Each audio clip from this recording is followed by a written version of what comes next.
Hola hermanos, ¿cómo están? Bendiciones, bienvenidos nuevamente a una nueva transmisión de este programa llamado A través de la Biblia. Agradecemos a Dios por esta oportunidad que nos da de poder compartir nuevamente este tiempo que hemos apartado para el estudio de la palabra y que creemos que es de bendición para nuestras vidas espirituales. Nos ayuda a poder estar preparados, a poder cada día capacitarnos en lo que nosotros hacemos, en lo que nosotros nos desempeñamos también dentro de nuestras iglesias. Queremos que a través de la palabra de Dios, a través de la enseñanza o del aprendizaje, podamos ser útiles también dentro de nuestras congregaciones y que podamos ser de bendición también. Así que el día de hoy por fin comenzamos con nuestro estudio panorámico de los libros de la Biblia. Y obviamente comenzamos con el primer libro de la Biblia, que es el libro de Génesis. Así que vamos a pedirle al Señor que nos sea asistiendo, nos sea acompañando en este tiempo y que juntos podamos aprender de la palabra de Dios. Gracias te damos, Señor, en esta hora, por esta oportunidad que nos das, por esta bella bendición que nos das de poder compartir nuevamente en torno al estudio de tu palabra, Señor. Queremos que a través de este medio, Señor, puedas bendecir a muchos de los que estén escuchando, Señor, a muchos de los que estén aprendiendo de tu palabra, Señor. Ayúdanos a nosotros, Señor, a ser cada día mejores, Señor, y que a través de tu palabra tú nos capacites para ser mejores, Señor, para estar preparados para toda buena obra, Señor. Gracias le damos en esta hora y te pedimos, Señor, que a través de tu palabra nos puedas bendecir y nos puedas, Señor, hacer crecer cada día espiritualmente, Señor. Que no sea solamente un conocimiento intelectual, sino que también sea una riqueza espiritual para nuestras vidas, Señor. Todo esto te lo pedimos y te lo agradecemos. En el nombre de Jesús. Amén. Y comenzamos por fin, como les decía, con el estudio panorámico de los libros de la Biblia. Y en primer lugar vamos a hablar acerca del libro de Génesis, el primer libro de la Biblia. Y tenemos que hablar en primer lugar de su título, Génesis. Así es como nosotros conocemos al primer libro de la Biblia. Pero originalmente debemos recordar que la Biblia se escribió, o el Antiguo Testamento se escribió en hebreo.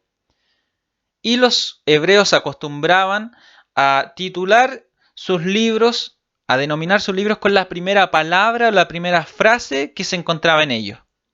En este caso, el libro de Génesis comienza con la palabra en el principio, con esa frase. En el principio creó Dios los cielos y la tierra.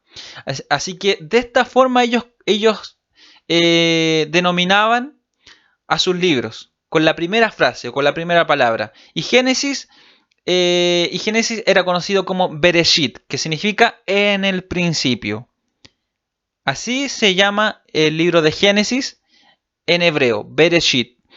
Ahora, cuando el Antiguo Testamento se traduce desde el hebreo al griego y resulta esta traducción conocida como la versión Septuaginta, o la traducción griega Septuaginta, se traduce la palabra Bereshit con la palabra Génesis. Y Génesis quiere decir comienzos o principios. Y es así como este título llega hasta el día de hoy.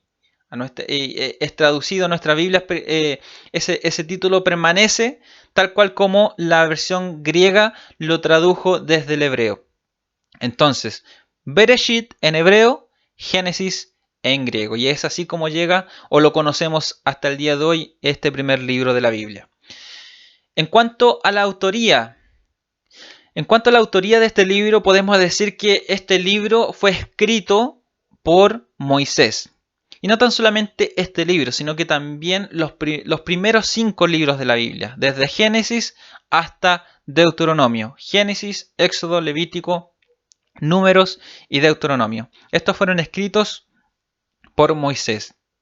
Y nosotros nos basamos tanto en la evidencia interna, o sea, la evidencia bíblica, como la evidencia externa para poder decir que Moisés fue el escritor de estos primeros 5 libros de la Biblia. En primer lugar tenemos una cita bíblica, Hechos capítulo 7 versículo 22, que nos dice que Moisés fue criado o fue instruido en toda la sabiduría de los egipcios. Entonces esto nos da a entender que Moisés sí tenía las capacidades para poder escribir. Una corriente ideológica conocida como la alta crítica, que fue masificada por estudiosos bíblicos también, pero intelectuales racionalistas, que veían la Biblia como un libro más, no lo veían como la palabra de Dios.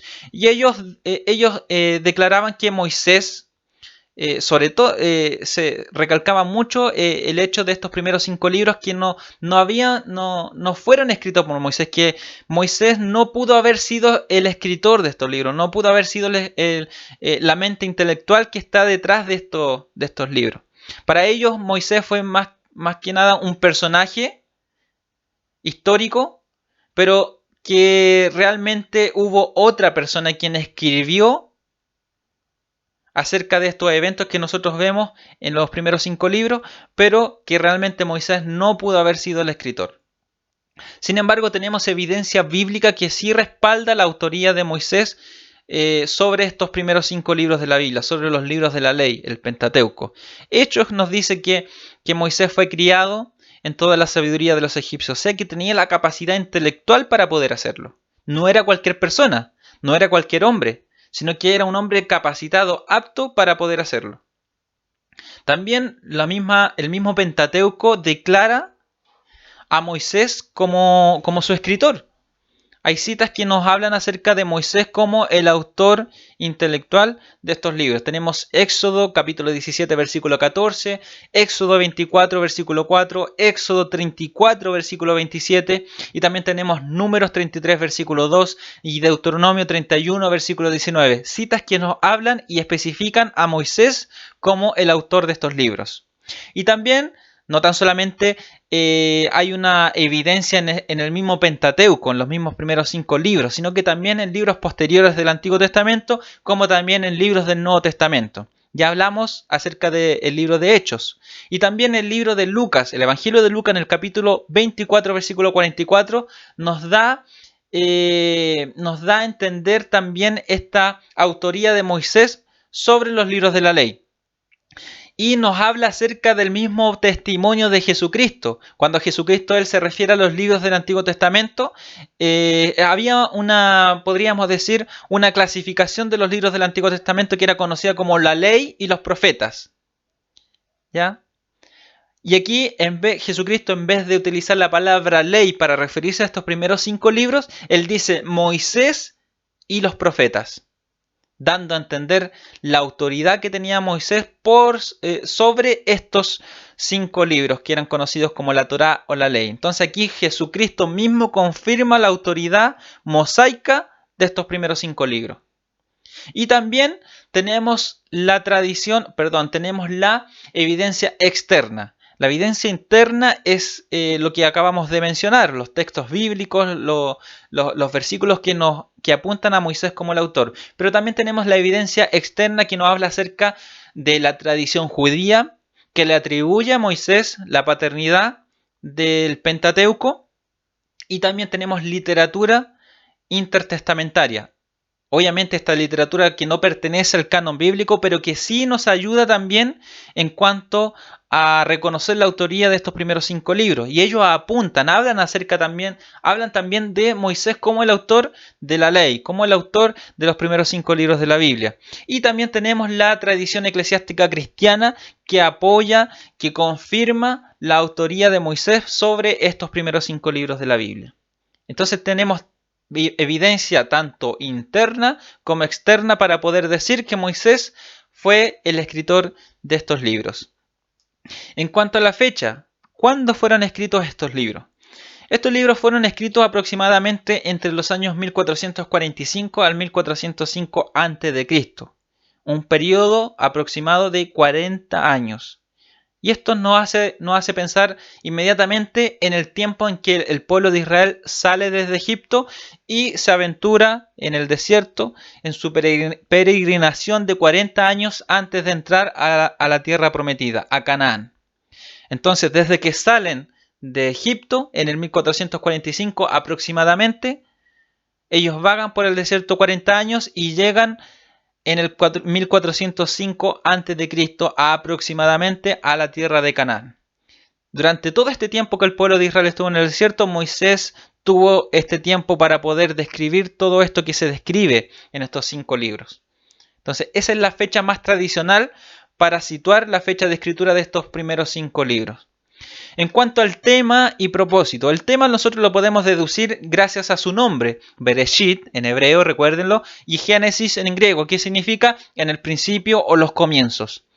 El tema central de Génesis es los comienzos. Aquí se da el origen de muchas cosas. Se habla del origen de la humanidad, del universo, de la humanidad, del pecado, de sus consecuencias, del primer asesinato, las primeras naciones, los primeros idiomas. Entonces vemos el comienzo de todo. Vemos el comienzo de instituciones como el matrimonio también. Lo vemos acá en Génesis. Entonces el propósito del escritor, el propósito de Moisés en escribir es poder dar a entender que aquí hay un comienzo. Y este comienzo parte, ¿ya? En Dios mismo. Él da a entender que existe, hay un Dios creador y que a partir de él surge todas las cosas, nacen todas las cosas. Y cada una de estas cosas se ha ido desarrollando desde, desde el punto de partida que es Dios. Entonces Moisés da a entender esto, da a entender el comienzo de todas estas cosas. Hay un comienzo, hay un inicio. Y antes que todas las cosas comenzaran, antes que todo funcionara, antes que todo fuese creado, Dios ya existía. Dios ha existido desde siempre. Entonces aquí vemos cómo hay un comienzo y cómo este libro es conocido así, de esa forma, como el semillero, como la cuna de todo lo que nosotros vamos a ver a lo largo de la historia bíblica, a lo largo de la historia del pueblo de Israel, cómo todo esto que nace aquí se va desarrollando, va tomando forma y va apuntando hacia algo. Entonces, ese es el propósito del libro de Génesis.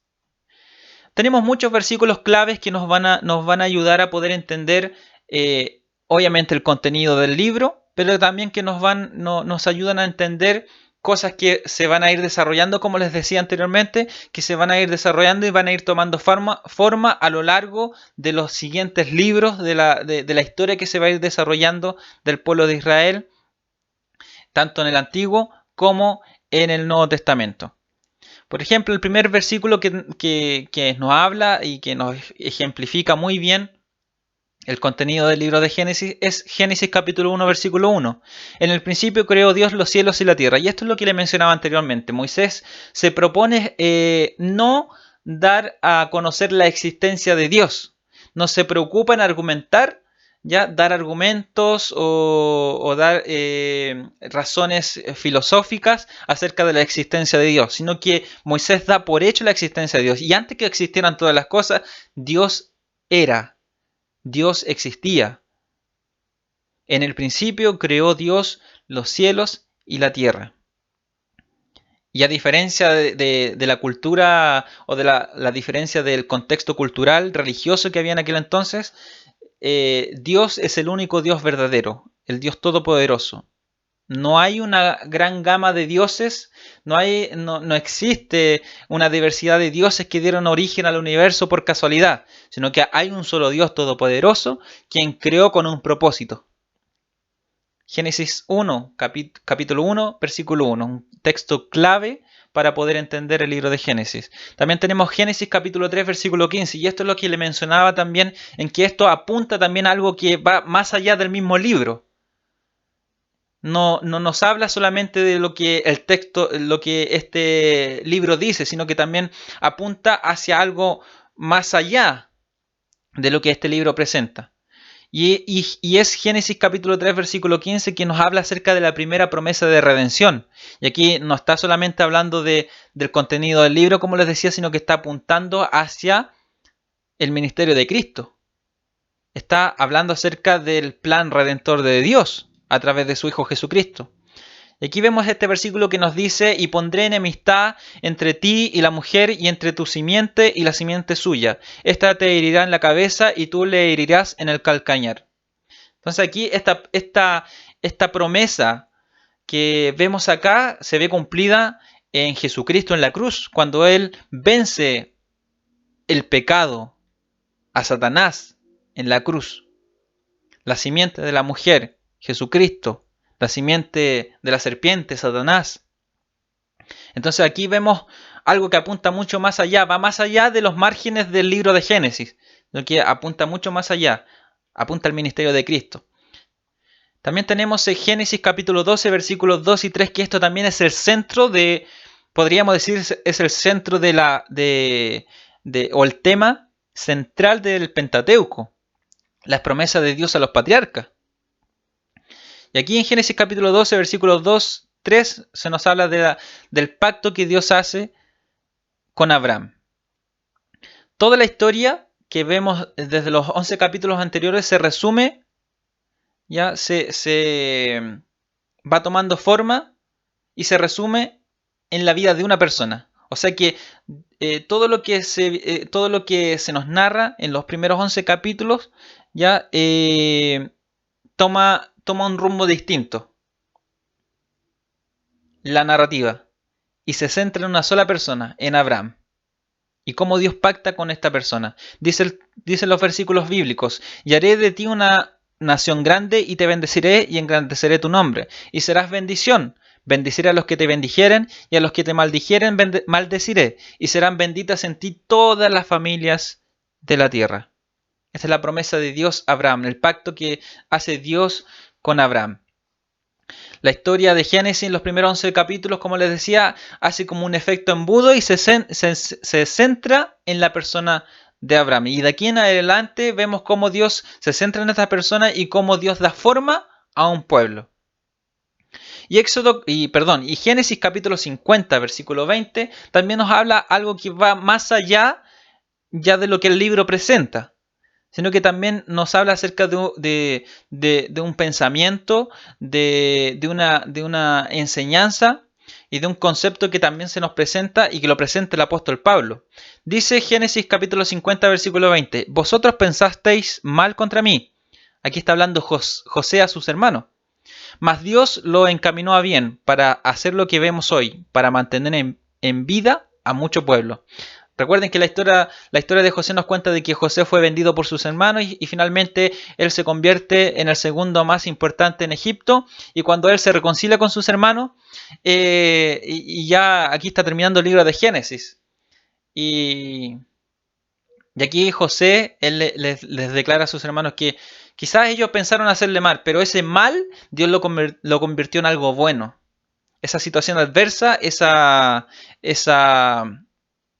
problemática que José vivió, Dios la transformó en algo que fue de bendición, en una situación de beneficio, de bendición para muchas otras más personas.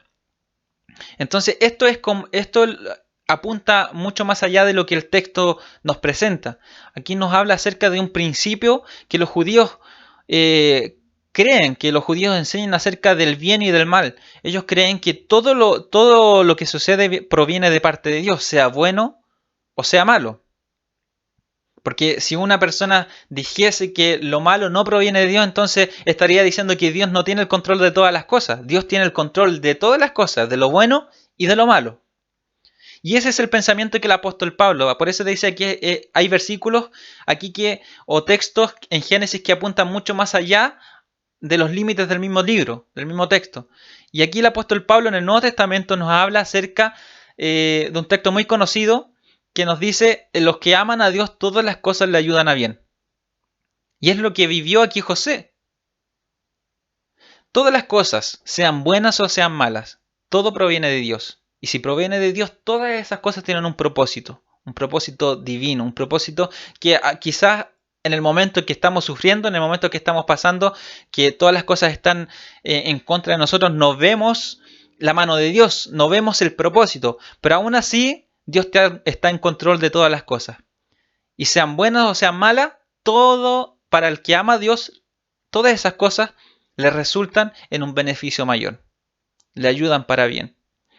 Entonces aquí tenemos versículos que nos ayudan a entender tanto el contenido de este libro, como también nos ayudan a entender el porqué de algunas enseñanzas, el porqué de algunas situaciones que nosotros vemos reflejadas en libros posteriores, tanto del Antiguo como del Nuevo Testamento.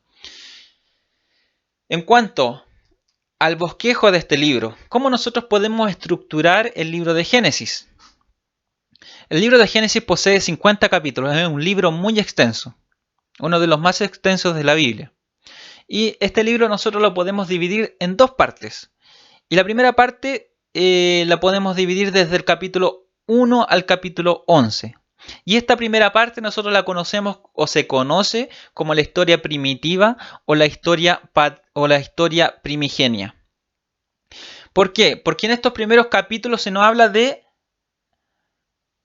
los primeros relatos acerca de la humanidad. Se nos habla de los relatos acerca de la humanidad, de cómo la humanidad, cómo Dios creó a la humanidad, cómo Dios creó el mundo, cómo Dios creó al hombre y a la mujer y cómo se fue desarrollando hasta el capítulo 11. Desde el capítulo 12 en adelante hasta el 50 se le conoce como la segunda parte y se le conoce como la historia patriarcal. Porque después de contar todas estas historias que nos hablan acerca de los orígenes de la humanidad, del mundo y la humanidad, se centra en la persona de Abraham, desde el capítulo 12 en adelante. Y de ahí comienza a hablarnos el texto acerca de las historias, de las vivencias de los patriarcas, de Abraham, de Isaac, de Jacob y también la historia de José.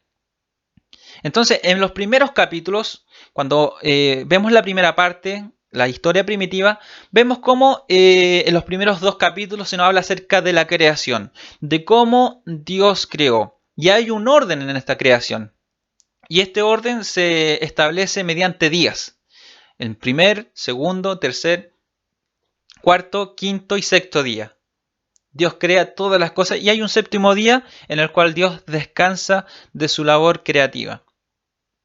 En el capítulo 1 y capítulo 2 vemos cómo Dios crea al hombre y a la mujer. Aquí tenemos dos relatos de la creación, pero ninguno de los dos se contradice.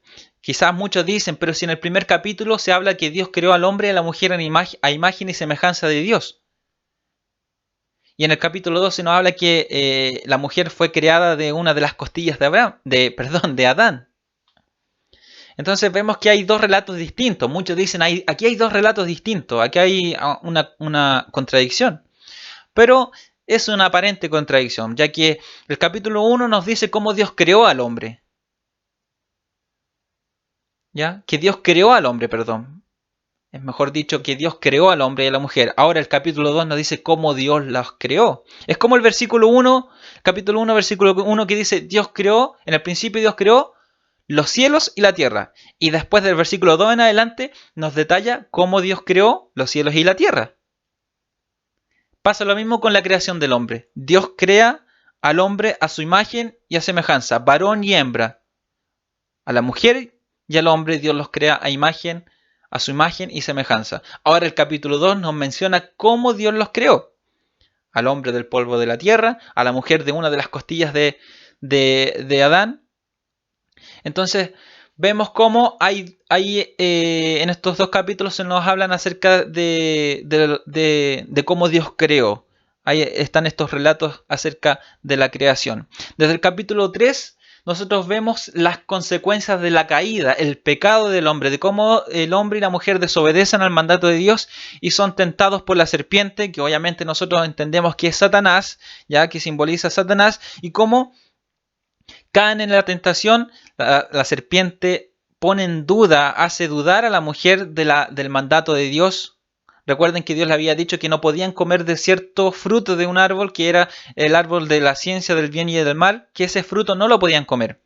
Porque ciertamente el día que ellos comieran de ese fruto, ellos iban a morir. Entonces la serpiente causa duda, ¿ya? Instala la duda en Eva y él les dice, lo que Dios no quiere es que ustedes sean igual que Él. Porque cuando ustedes coman de este fruto, ustedes van a ser igual a Dios. Entonces aquí vemos cómo la mujer cae en esta tentación, cree a lo que la serpiente le está diciendo, y también Eva hace que también su esposo, Adán, también coma del fruto. Y todos sufrieron las consecuencias del pecado, sufrieron las consecuencias de su desobediencia. La serpiente sufrió las consecuencias, la mujer también sufrió La serpiente fue condenada a arrastrarse, ¿cierto?, por el suelo, sufrió esas consecuencias. La mujer, Dios le aumentó sus dolores de parto. El hombre tuvo que trabajar con más, con, tuvo que esforzarse mucho más, trabajar con más esfuerzo para que la tierra diera su fruto. Ahora ya el trabajo no sería tan fácil, sino que ahora tendría que, tendría que esforzarse mucho más para que la tierra diera su fruto, para ganarse el pan de cada día. Y no tan solamente ellos sufrieron las consecuencias, sino que hasta la misma creación, la tierra fue maldecida a causa del pecado del hombre.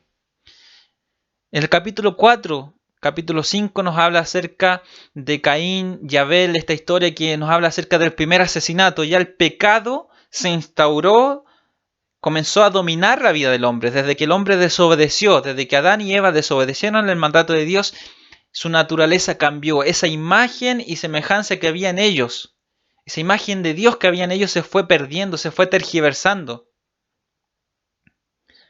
Y ahora el pecado estaba siendo parte de su naturaleza. Y aquí vemos a Caín y Abel cómo su hermano Caín asesina a su hermano Abel. Cómo Caín asesina a Abel y vemos el primer asesinato mencionado aquí en la Escritura. Y vemos cómo aquí vemos graficadas las consecuencias del pecado. Vemos cómo la naturaleza pecaminosa del hombre o cómo la naturaleza en la naturaleza del hombre comenzó a predominar el pecado. Y vemos que el hombre se fue apartando de Dios. Y vemos que llega a un límite en el cual Dios dice, o el escritor dice, que el sentimiento de Dios o la sensación que el Señor tuvo fue de arrepentimiento, de haber creado al hombre. Aunque obviamente no es que Dios se haya arrepentido, porque aquí habría una contradicción con su misma naturaleza. Dios es perfecto y lo que Él hace es perfecto. Entonces aquí Dios no es que Dios se arrepienta, sino que más bien el escritor trata de darle atribuirle esta emoción o este sentimiento a Dios para poder expresar cómo Dios se sintió al ver su creación sumida en el pecado y en la maldad. El texto dice que de continuo el pensamiento del hombre era el mal. Entonces, aquí vemos cómo Dios ve a su creación sumida en el mal. Y el autor, aquí Moisés, él le atribuye esta emoción o este sentimiento de que Dios se arrepintió de haber creado al hombre. Es una forma en que nosotros podemos entender lo que sintió Dios o cómo Dios se sintió al ver a su creación. Eso se denomina como un antropopatismo. ¿Qué significa eso? Es atribuirle a Dios sentimientos humanos. Que eso nos ayuda a nosotros poder entender las reacciones de Dios, porque entender a Dios cómo Él actúa o cómo Él siente, obviamente es totalmente difícil. Es imposible para nosotros. Entonces, la única forma es poder atribuirle sentimientos humanos que nosotros podemos entender, que nosotros podemos ya asimilar. También hay otras formas de poder atribuirle ciertas características a Dios para poder entenderlo. Cuando la Escritura habla de la mano de Dios, del brazo de Dios, ahí eso se llama antropomorfismo, que es atribuirle características humanas a Dios. Y el zoomorfismo es atribuirle características animalescas a Dios. Por ejemplo, las alas de Dios, cuando el texto habla. Entonces vemos que hay formas que el escritor utiliza o recursos que los escritores utilizan para poder expresar algo acerca de Dios, pero que es difícil de entender, pero que a través de esos recursos, a través de esa forma de atribuirle sentimientos, forma humana o características animales a Dios, nos ayudan a entender en parte ya la naturaleza de Dios. Entonces aquí pasó eso, que el escritor dice que Dios se arrepintió de haber creado al hombre. ¿Y qué es lo que pasa? Que Dios envía el diluvio para exterminar. Fue tal fatal el desagrado de Dios o o la tristeza de Dios también al ver a su creación sumida en el pecado y la maldad, que Dios decide exterminar a toda la humanidad. Y aquí vemos la historia de Noé y su familia, de cómo este hombre fue el único justo que halló gracia ante los ojos de Dios y que gracias a aquello él y su familia fueron salvados, y todos nosotros conocemos la historia de Noé y el diluvio. Y vemos el capítulo 10, ya el origen de las naciones, como después del diluvio, Noé y su familia se fueron multiplicando y fueron llenando la tierra, pero se quedaron en un solo lugar. Y el capítulo 11 nos habla acerca de una historia bien particular en la Biblia, en donde los hombres, temiendo por ser esparcidos, porque había un mandato de Dios que era llenar la tierra, no quedarse en un solo lugar, no estancarse ahí. Pero estos hombres quisieron hacer algo para que fuesen recordados por la eternidad. Y fue el de construir una torre. Y aquí vemos cómo también surge, se da, podemos decir, el origen de los idiomas, de los diferentes lenguajes. Y así fue que Dios confundió las lenguas de estas personas que estaban construyendo esta torre para llegar hasta el cielo. Y Dios confunde sus lenguas, su lenguaje, y así ellos se esparcen sobre la tierra. Entonces, esto es conocido como la historia primitiva, la historia primigenia. Los primeros 11 capítulos del libro de Génesis, la historia primitiva.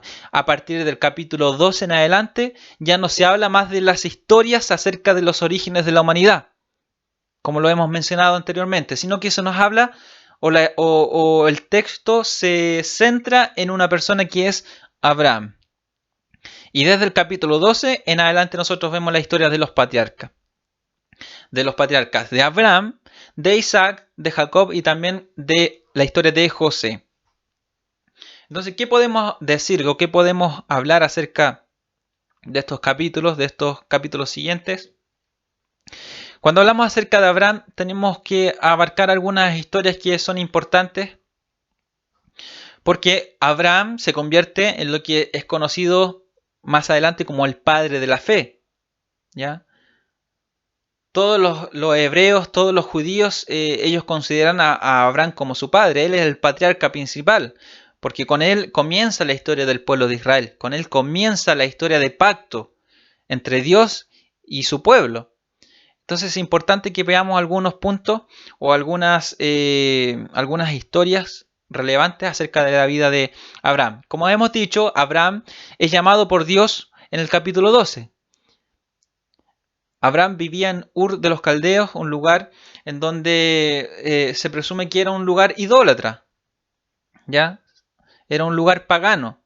Y de ahí Dios saca a este hombre, pacta con él, toma un acuerdo con él, y el Señor le dice que salga de su tierra, salga de la casa de su padre, ¿cierto? Y que se fuese, que se dirigiera a la tierra que él le mostraría y que él le iba a entregar. Entonces vemos cómo Abraham se aventura a este llamado que tiene de parte de Dios. Por eso que es llamado el padre de la fe, porque vemos que su vida refleja una vida de fe. Aunque también vemos que hay en algunos momentos en que su fe parece menguar, pero aún así es considerado como el padre de la fe. Entonces capítulo 12 se nos habla de este llamado. El capítulo 14 podemos ver una historia bien particular, como lo es la historia de Abraham y Melquisedec.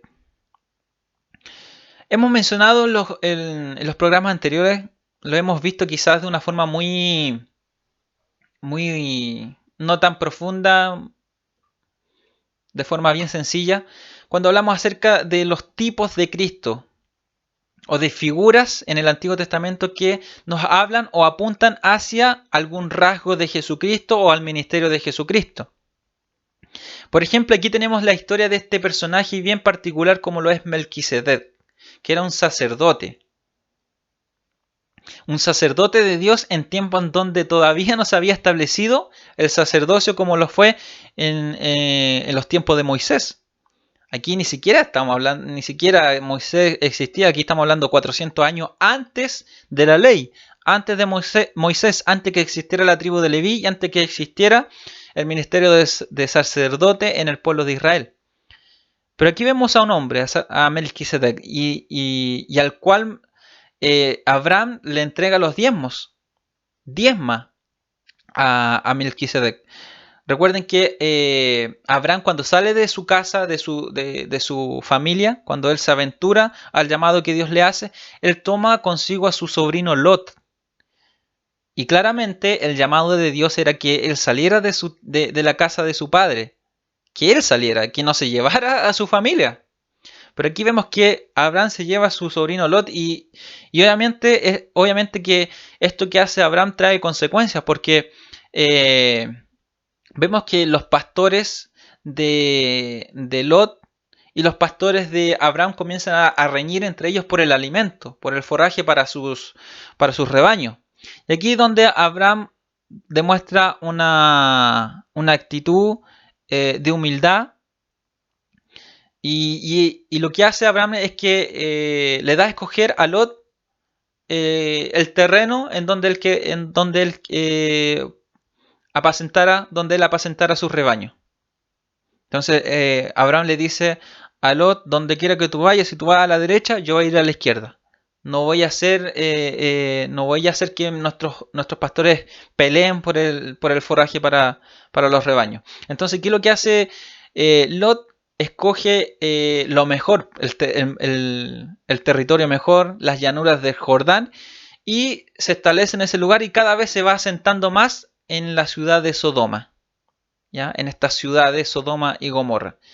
Ustedes conocen la historia.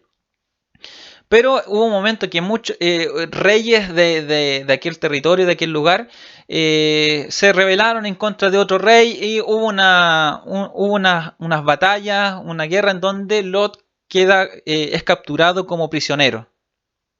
Entonces Abraham lo rescata, junta a un grupo de sus sirvientes, ¿cierto? De su casa y rescatan a Lot. Y de todo lo que ellos recuperan del botín de guerra, podríamos decir así, lo que recuperan, todo lo que él tiene, Abraham diezma a Melquisedec. Aquí aparece Melquisedec y diezma a este hombre.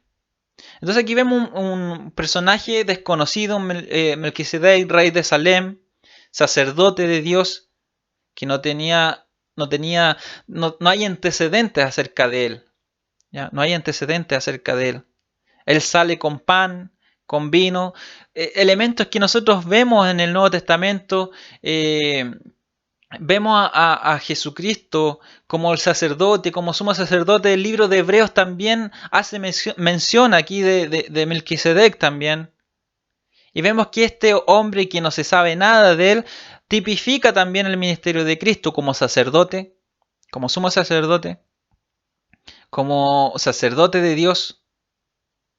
Entonces vemos que este personaje nos habla acerca o apunta, ¿cierto?, al ministerio de Cristo. Podemos ver en él rasgos acerca del ministerio de Cristo. Es un misterio este hombre, Melquisedec, pero sí nosotros podemos hacer esas similitudes, hacer esas conexiones con Jesucristo, y lo que vemos también en el libro de Hebreos, que hace esas conexiones. Y vemos también temas como, por ejemplo, el diezmo, que se conoce como algo establecido por la ley, pero aquí vemos 400 años antes de que la ley se estableciera. Aquí vemos también a Abraham diezmando, haciendo algo que la ley se supone que había establecido, pero vemos que vemos precedentes de esta práctica en este evento, ¿ya? En esta historia. Entonces vemos muchas cosas bien particulares que apuntan, como les decía anteriormente, no tan solamente en el contexto mediato del libro, sino que también nos apuntan hacia más allá de los límites de este libro, que nos hablan, en este caso, hablando de Melquisedec, de esta historia bien particular, nos habla y apunta hacia rasgos bien definidos del ministerio de Jesucristo. También tenemos el capítulo 17, que es un capítulo muy importante porque nos habla acerca del pacto o la señal del pacto, como lo fue la circuncisión. Entonces, Dios, cuando pacta con Abraham, hay una señal de este pacto. Y esta señal serviría como este acuerdo entre Dios y todos los que formaran parte de este pacto. La señal de la circuncisión. El corte del prepucio de los varones. Esa fue la señal del pacto, capítulo 17. De ahí en adelante, todos los que fuesen parte o formaran parte del pueblo de Dios, esta señal tenía que estar en ellos, la circuncisión. Vemos que en el Nuevo Testamento ya esta era una práctica que se realizaba al octavo día después de que el bebé haya nacido. Al octavo día era circuncidado, ¿ya? Y pasaba a ser parte del pacto. Esa era la señal del pacto. O sea, a los 8 días de haber nacido se circuncidaba todo varón. Y aquí vemos el inicio de esa práctica, la circuncisión. El capítulo 19 se nos habla acerca de Sodoma y Gomorra. Recuerden que Lot se fue a vivir a estas ciudades. Y vemos aquí cómo se presenta una de las manifestaciones divinas de Dios de forma humana. Recuerden que cuando son destruidas Sodoma y Gomorra, anteriormente esos ángeles que fueron a Sodoma y Gomorra y que también libraron a Lot de la destrucción, sacaron a Lot de aquellas ciudades, estos hombres hablaron o visitaron a Abraham. Abraham hizo que ellos pasaran a su tienda y los atendió antes de que se dirigieran a Sodoma y Gomorra. 3 varones, 3 ángeles. 2 de ellos siguieron su camino después de estar con Abraham y uno se quedó con él. Y aquí Abraham comienza a tener una plática con él, ¿recuerdan? Comienza a hablar con él y a decirle si hubiesen 20 justos, si hubiesen 10 justos, si hubiese uno solo justo. Comienza a interceder por Sodoma y Gomorra, porque obviamente ahí vivía su sobrino Lot y su familia, sus hijas.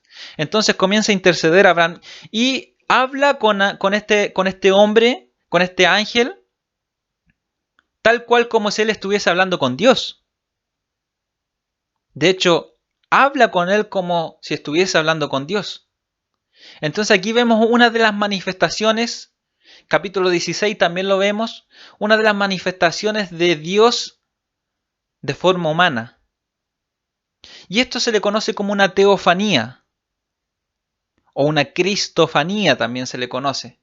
Y que realmente estas manifestaciones físicas de Dios, encarnadas de Dios, nos hablan acerca de Jesucristo preencarnado. De Cristo preencarnado.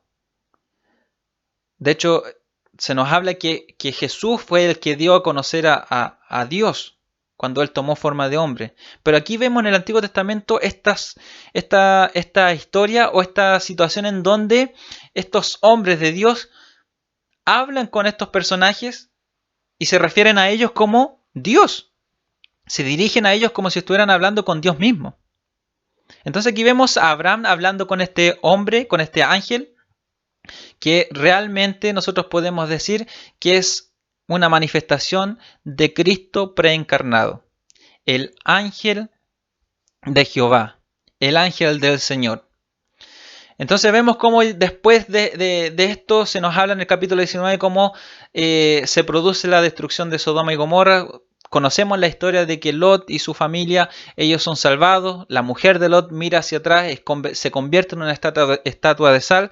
Y vemos también que sucede algo muy trágico, muy triste en la vida de Lot, porque sus hijas, pensando que eran las únicas mujeres y su padre el único hombre en todo el mundo, al ver tal destrucción de estas ciudades, pensaron que la única forma en que ellos podrían seguir en la tierra, pudieran seguir viviendo, es que ellas pudiesen engendrar hijos con su padre. Y es así como emborracharon a su padre Lot, y una estuvo con él una noche con él, la otra noche con él, y así concibieron de su mismo padre. Entonces vemos cómo las hijas de Lot vemos cómo sus vidas estaban influenciadas también con la maldad de los hombres, de los habitantes de Sodoma y Gomorra. Vemos que también en ellas había esta maldad, esta inclinación al mal, habían influenciado sus vidas a tal nivel que ellas cometen este pecado de incesto con su propio padre. Entonces vemos esa triste historia que acontece ahí con Lot. También capítulo 20 vemos a Abraham y Abimelech. Aquí es la historia donde Abraham miente y dice que su esposa, por miedo a que lo lastimen a él, por miedo a que lo asesinen, lo maten, Abraham miente y dice que Sara no es su esposa, sino que es su hermana. Entonces aquí vemos una de las veces que Abraham siente miedo y obviamente no actúa con fe. Vemos una reacción totalmente contraria a lo que él se supone que refleja como padre de la fe. Entonces vemos ese episodio, capítulo 22, también vemos la prueba de fe que Abraham tuvo, que obviamente todos conocemos cuando finalmente Dios le entrega un hijo. Recordemos que Abraham era anciano, que Sara era anciana y además era estéril, pero aquí vemos como Dios promete, como Dios cumple una promesa de que él tendría un hijo, Isaac. 13 años atrás, Abraham parece y su esposa dudan nuevamente de la promesa de Dios y Sara le entrega su esclava Agar a Abraham para que a través de ella pudiese engendrar un hijo y que realmente engendran un hijo que es Ismael, 13 años antes que naciera Isaac.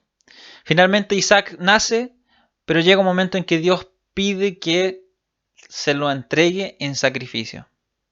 Imagínense, Isaac significa risa. Ese es el significado del nombre Isaac. Ahora Dios le está pidiendo a Abraham que sacrifique esa alegría. Tanto que le costó a Abraham y a Sara poder tener un hijo, además en su vejez, y ahora Dios se lo está pidiendo en sacrificio.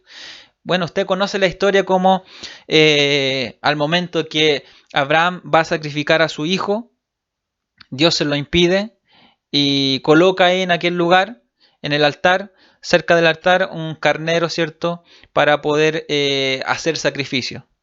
Y ahí vemos cómo la fe de Abraham es ratificada, cómo la fe de Abraham es confirmada, porque Abraham no le negó eso que más anhelaba en su vida.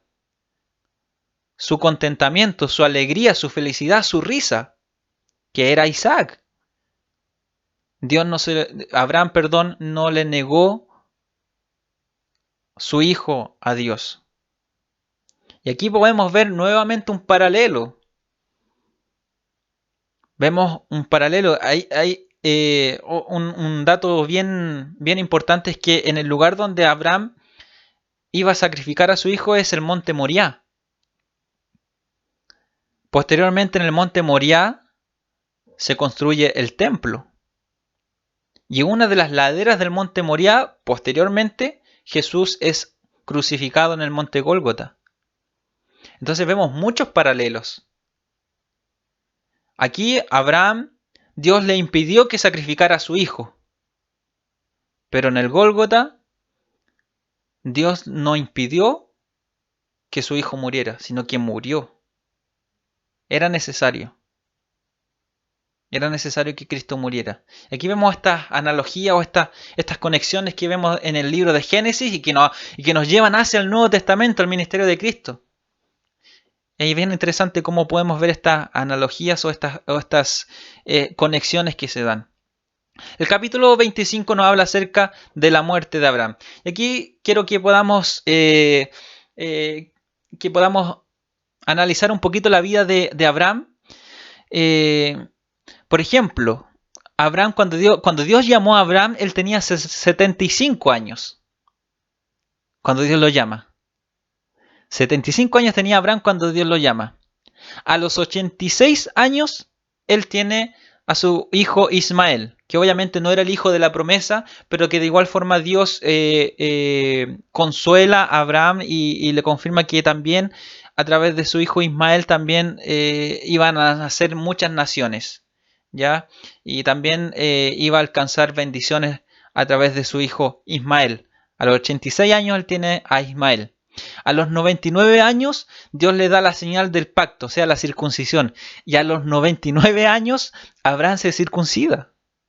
Recuerden que al octavo día después de nacer se circuncidan los varones, pero Abraham tuvo que circuncidarse en aquel entonces a los 99 años de edad. Y ahí Ismael tenía 13 años. Ahí Abraham circuncida a todos los varones de su casa, todos sus sirvientes, todos los que le servían, todo su clan, toda su tribu fue circuncidada en aquel día. A los 99 años de edad, Abraham se circuncidó. También tenemos un punto bien importante, que cuando Dios pacta con Abraham, su nombre era Abraham, sin H intermedia, que significa padre enaltecido.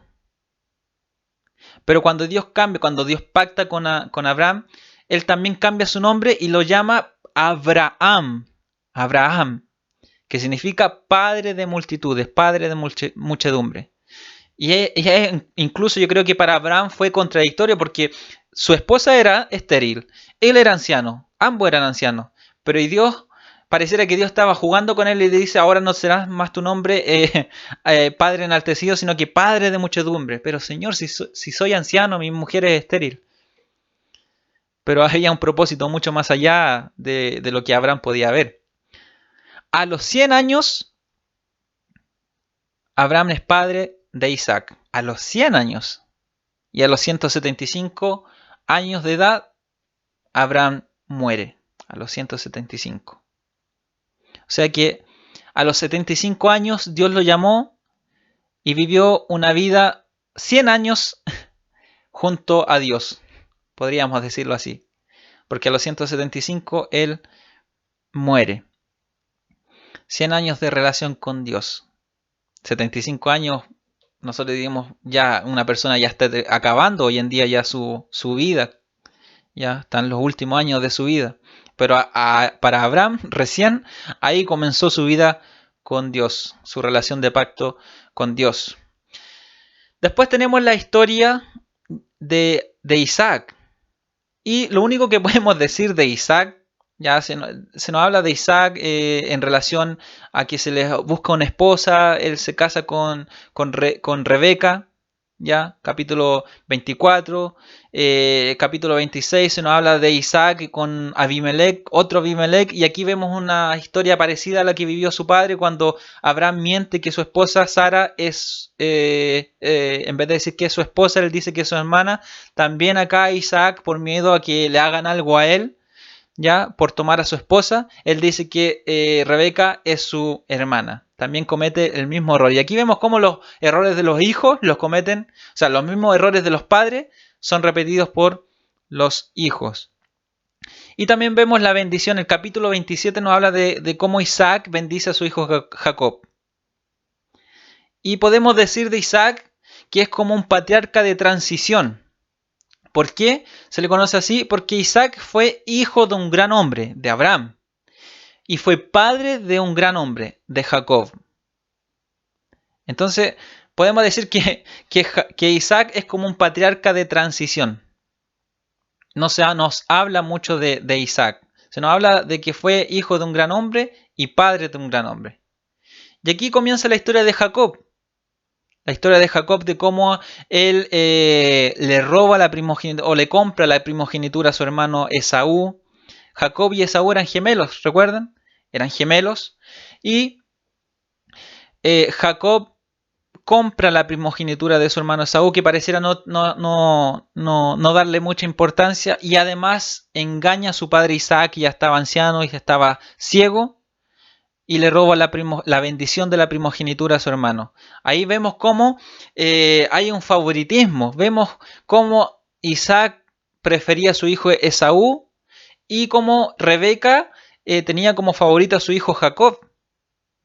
Entonces Rebeca ayuda a Jacob incluso a engañar a su padre para recibir la bendición de la primogenitura. Desde ahí en adelante Esaú tiene un conflicto con Jacob y quiere matar a Jacob. Jacob huye y huye a la casa de su tío Labán. Y aquí conocemos ya la historia de cómo Jacob conoce a Raquel, se enamora de ella, ¿cierto? Y trabaja 7 años para su tío Labán, ya como pastor, como pastor de ovejas, ¿cierto? Trabaja para él 7 años para casarse, desposarse con Raquel. Y aquí vemos cómo su tío Labán engaña a Jacob, lo engaña y en vez de entregar como esposa a Raquel, le entrega a su hija mayor, Lea. Y aquí engaña a Jacob. Usted conoce la historia que posteriormente Jacob tiene que trabajar otros 7 años más por Raquel, aunque obviamente él esperó poco tiempo para poder casarse con Raquel. No es que haya trabajado 14 años para recién casarse con Raquel, sino que trabajó 7 años, Labán lo engaña, pero después toma como esposa a Raquel y trabaja otros 7 años más. 14 años estuvo trabajando eh, eh, Jacob en casa de su tío Labán. Después huye Jacob de la casa de su tío Labán y comienza ya su vida con su familia. Ya él obviamente había tenido hijos con Lea, con Raquel. Y aquí vemos esta disputa que había entre estas hermanas, Lea y Raquel. ¿Por qué? Porque Jacob obviamente amaba más, dice el texto, amaba más a Raquel que a Lea. Aunque si bien en aquel tiempo la poligamia era practicada por ellos, pero aún así su preferida, a la mujer que amaba, era a Raquel.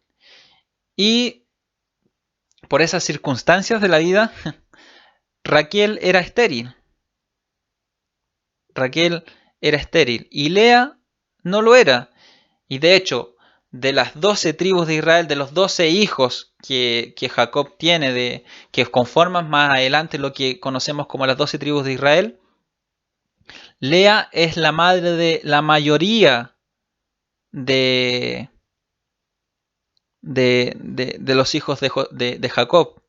Raquel, ella da luz a José y finalmente a Benjamín. Entonces vemos cómo empiezan estas disputas y cómo estas situaciones, estas historias se van dando y vamos viendo cómo la vida de los patriarcas, si bien fueron los precedentes o los padres de la nación hebrea con la cual Dios iba a establecer un pacto, ¿cierto?, perpetuo con ellos, aún así vemos que la vida de estos patriarcas no refleja una vida de una familia perfecta, o no vemos que reflejen una vida ejemplar. Vemos cómo Isaac cometiendo los mismos errores que su padre, mintiendo de la misma forma que su padre Abraham, cómo Isaac teniendo favoritismo con su hijo, ¿cierto? Rebeca también teniendo favoritismo, ayudando a engañar a su esposo Isaac, cómo ayudó a Jacob para engañar a su hermano, a su padre. Entonces, y vemos que después cuando Jacob forma su familia, tiene disputas con sus esposas, ¿cierto? Con Raquel, con Lea, y posteriormente hay disputas entre sus hijos. Y aquí comienza lo que es la historia de José y sus hermanos. Cómo José, siendo el hijo regalón de Jacob, ¿por qué? Porque era el hijo de la mujer que amaba, de la mujer que más amaba, que era Raquel, cómo comienza a tener estas disputas con sus hermanos. Y aquí vemos nuevamente una actitud que le trajo que le trajo consecuencias a Jacob, como él vivió. Él era favorito de su madre, Esaú era el favorito de su padre. Y ahora Jacob estaba haciendo lo mismo pero con sus hijos. Él tenía como favorito a José. Y eso obviamente no lo veían muy bien sus hermanos, sus otros hijos. Y de ahí vemos cómo la historia nos cuenta de que José no era bien mirado por sus hermanos, le hablaban con desprecio, con odio. Finalmente José es vendido por sus hermanos, ¿cierto? Y aquí comienza la historia de cómo José llegó a caer, o llegó a parar a Egipto siendo vendido como esclavo, trabajó en la casa de Potifar y es ahí como fue acusado, ¿cierto? Injustamente de haber prácticamente abusado de la esposa de Potifar y vemos cómo José cae a la cárcel. Y aquí vemos la historia de José como estando en la cárcel, como viviendo todas estas situaciones en su vida. Vemos que cuando José está en la cárcel se repite mucho una frase que el escritor menciona, es que Jehová estaba con José. Y Jehová estaba con José. Entonces vemos cómo aquel texto que leímos del capítulo 50, cómo todo lo que aconteció con José, todas esas vivencias que él vivió, todas esas malas experiencias que él vivió, todo eso estaba bajo el control de Dios. Porque a los que aman a Dios todas las cosas le ayudan a bien. Lo que uno piensa que no está a favor de uno, todo lo que uno piensa o que cree que está mal, que todas esas cosas que suceden negativas en la vida que no provienen de parte de Dios, aún así todo eso está bajo el control del Señor, está bajo el control de Dios. Aún estando en la cárcel, José, Jehová estaba con él. Y así vemos cómo José interpreta los sueños del copero, del panadero, ¿cierto? Vemos cómo después el copero sale de la cárcel y está nuevamente en la corte del faraón. Vemos que José, Dios lo fue preparando poco a poco y a pesar de que hasta aquel entonces había vivido una vida totalmente miserable, una vida de tristeza, de dolor, aún así Dios estaba con él. Finalmente usted conoce la historia cómo Faraón tiene un sueño y el copero se acuerda de aquel hombre que había interpretado sus sueños, mandan a llamar a José, interpreta los sueños y vemos aquí cómo José se convierte en el segundo más grande en Egipto. Se convierte en el segundo más grande en Egipto. Después de Faraón estaba José.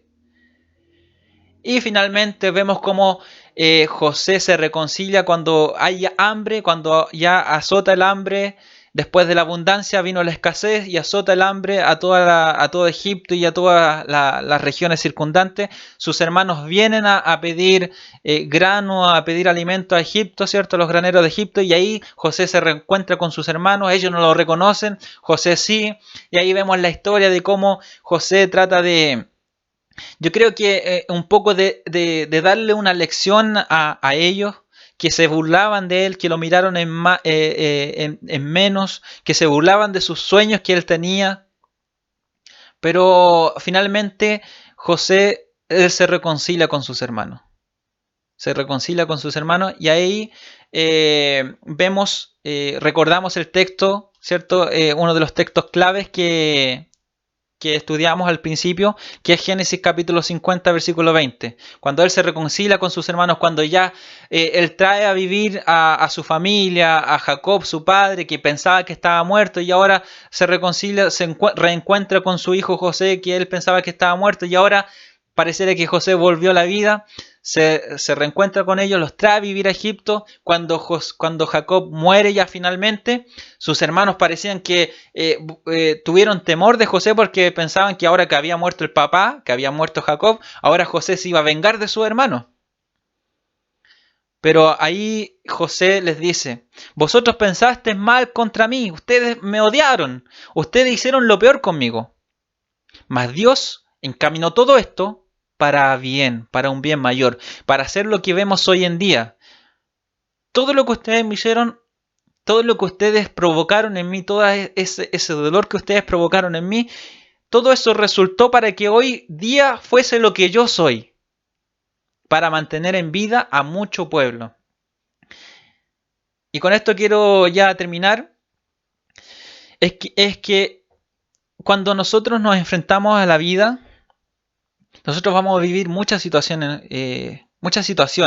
que muchas veces vamos a pensar que la mano de Dios no está ahí, que Dios está muy lejano de aquello. La gente muchas veces piensa que Dios los deja, que Dios se aparta de ellos, que Dios se olvidó de ellos, que Dios no escucha sus oraciones.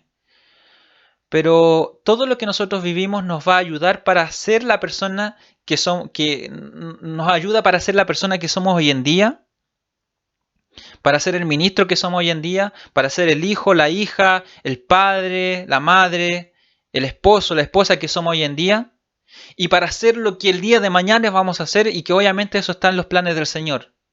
Muchas veces no vemos la mano de Dios en muchas cosas, pero así como José sufrió, vivió el escarnio, vivió el rechazo, la difamación, aún así Jehová estaba con él. Quizá él no lo veía, pero Jehová estaba con él. Así también el Señor está con nosotros. Quizá no lo vemos. Como dice en alabanza, aunque no lo podamos ver, Él está obrando. En el silencio, Él está orando. Él está con nosotros. Y el día de mañana nosotros vamos a poder decir, sí, el Señor estaba conmigo. En el momento triste de soledad, en el momento más cruel de mi vida que he vivido, Dios estuvo conmigo. Y ahora soy, o ahora vivo, o ahora hago lo que el Señor tenía preparado para mí. Hoy día estoy cumpliendo los propósitos que el Señor tenía para mí. Si bien muchos pensaron mal, si bien muchos quisieron hacerme daño, si bien yo no veía la situación, no veía que Dios estaba trabajando en medio de ese problema, de esa dificultad, de ese momento oscuro de mi vida, hoy en día sí lo puedo ver y hoy día puedo decir que todas las cosas que pasé, aquellas cosas buenas y aquellas cosas malas, me han ayudado para bien, para un bien mayor. Entonces, así hemos terminado el día de hoy con nuestro estudio del libro de Génesis. Hemos hecho un recorrido panorámico de lo que este libro nos presenta. Hemos hablado de la historia primitiva, la historia patriarcal y hemos cubierto todo lo que este libro nos enseña. El próximo programa hablaremos acerca del segundo libro, que es el libro de Éxodo. Dios les bendiga, gracias a todos ustedes por la atención y nos encontramos en una nueva transmisión de este programa llamado A Través de la Biblia. Dios les bendiga.